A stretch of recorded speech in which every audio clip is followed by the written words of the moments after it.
হরে কৃষ্ণ। বন্ধুরা, স্বয়ং ব্রহ্মা বৈশাখ মাসকে সব মাসের মধ্যে সেরা বলে উল্লেখ করেছেন।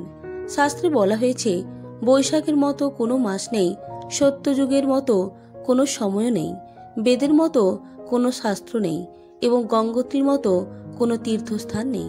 মনে করা হয়, মা যেমন সন্তানের সব মনোবাসনা পূরণ করেন, এই মাসও সেভাবেই সবার মনের ইচ্ছা পূরণ করে থাকে।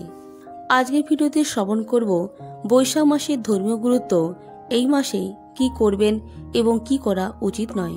আপনার প্রত্যেকেই সঙ্গে থাকুন এবং শ্রবণ করুন আজকের ভিডিওটি। চৈত্র মাসের পর শুরু হয় বৈশাখ মাস। এটি হিন্দু ক্যালেন্ডার অনুসারে বছরের প্রথম মাস। আসুন জেনে নেই শাস্ত্র অনুযায়ী এই মাসের গুরুত্ব। হিন্দু ক্যালেন্ডার অনুসারে বৈশাখ হল বছরের প্রথম মাস। গঙ্গা উপাসনা, বরুথিনী একাদশী, মোহিনী একাদশী, অক্ষয় তৃতীয়া এবং বৈশাখী পূর্ণিমার মতো অনেক গুরুত্বপূর্ণ উপবাস এবং উৎসবও এই মাসে আসে। ধর্মীয় শাস্ত্র অনুসারে বৈশাখ মাস থেকে ত্রেতা যুগ শুরু হয়। হিন্দু ধর্মে প্রতি মাসে নিজস্ব গুরুত্ব রয়েছে। প্রতি মাসে কোনো না কোনো দেবতার পূজার জন্য উৎসর্গ করা হয়। কথিত আছে, এই মাসে অর্থাৎ বৈশাখ মাসে তার পুজো করলে বিশেষ ফল পাওয়া যায়। বৈশাখ মাস মাধব নামেও পরিচিত, যা ভগবান বিষ্ণুর নাম। জ্যোতিষ শাস্ত্র অনুসারে এই মাসে ভগবান বিষ্ণুর পূজার বিশেষ গুরুত্ব রয়েছে। আসুন জেনে নেই এই মাসে কি করবেন আর কি করবেন না। প্রথমে আসছি বৈশাখ মাসে কি করবেন। প্রথমত, দান। জ্যোতিষ শাস্ত্র অনুসারে এই মাসে দানের গুরুত্ব অনেক বেড়ে যায়। কথিত আছে যে, আপনি যদি সারা বছর কাউকে দান বা কিছু দান না করে থাকেন, তবে এই মাসে দান করলে সারা বছরের দান খয়রাতের ফল পাওয়া যায়। শাস্ত্রমতে বৈশাখ মাসে কোনো অসহায় ব্যক্তিকে তরমুজ বা অন্যান্য ফল, পাখা, অন্ন, জল দান করা শুভ। এছাড়াও মন্দির, কোনো সর্বজনীন স্থান বা বাগানে মাটির কলসি দান করতে পারেন। এ ধরনের দানের ফলে জীবনে আনন্দের আগমন ঘটে। বৈশাখ মাসে গোটা জব বা জবের আটা দান করতে পারেন। শাস্ত্রে জবকে সোনার সমান বলে মনে করা হয়, তাই জবদানকে স্বর্ণদানের সমান ফলদায়ক গণ্য করা হয়। যজ্ঞেও অবশ্যই জব ব্যবহার করা হয়। এ কারণে ব্রাহ্মণদের জব দান দেওয়ার রীতি রয়েছে।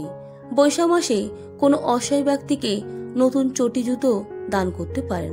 এই দানের ফলে পিতৃপুরুষদের আত্মা শান্তি লাভ করে।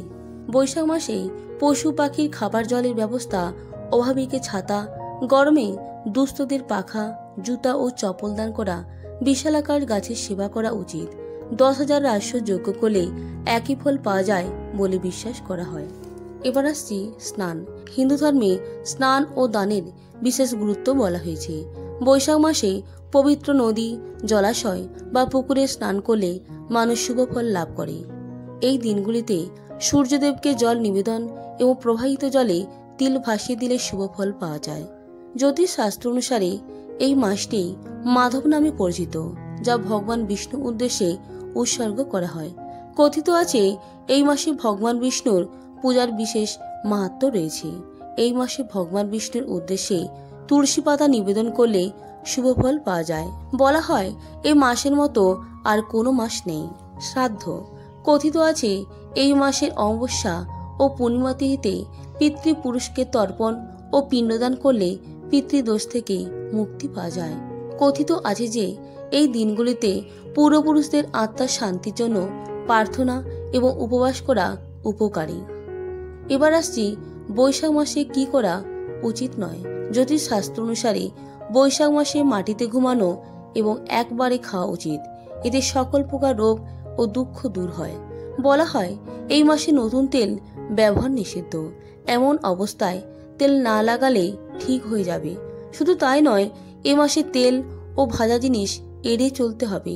এছাড়াও আপনি এই মাসে গোলমরিচ খেতে পারেন। এই বৈশাখ মাসে তেল মাখানো, দিনের বেলায় ঘুমানো, কাঁসার পাত্রে খাবার খাওয়া, খাটের উপর ঘুমানো, বাড়িতে স্নান করা এবং রাতে স্নান সম্পূর্ণ বর্জন করতে হবে। এই বৈশাখ মাসে ভুলেও জলের অপচয় করবেন না। এই মাসে জল নষ্ট করলে দেবতারা রুষ্ট হন।